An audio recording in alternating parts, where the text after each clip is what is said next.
is apparently aiming to overthrow dictator Nicolas Maduro. It comes as the U.S. ramps up its military strikes against the alleged drug boats in the Caribbean. Lucas Tomlinson is in Trinidad and Tobago and joins us now with details. Good morning, Lucas.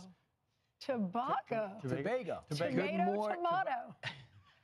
Or the island of Trinidad. That works too. Good morning, Charlie, Ainsley, and Brian. New warnings from the FAA have canceled several flights from several foreign carriers to Venezuela after American F-18 Super Hornets, spy planes, and bombers were seen flying off the coast. And now Reuters out with a new report saying covert action could begin soon inside Venezuela. This comes after a month after President Trump authorized the CIA to conduct those operations. And here's from Reuters. Two of the U.S. officials said covert operations would likely be the first part of the new action against Maduro. The options under consideration include attempting to overthrow Maduro.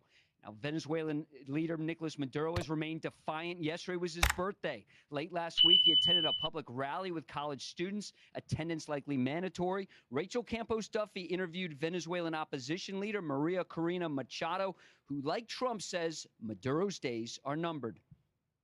I completely trust the strategy President Trump is developing and his Secretary of State, Marco Rubio.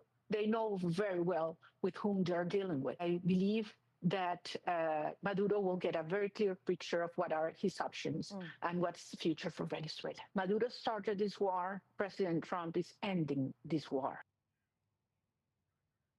Should President Trump order strikes against the Maduro regime, there's plenty of firepower in the Caribbean to do it, with about 30% of all deployed American warships, including the aircraft carrier Gerald R. Ford, now on station.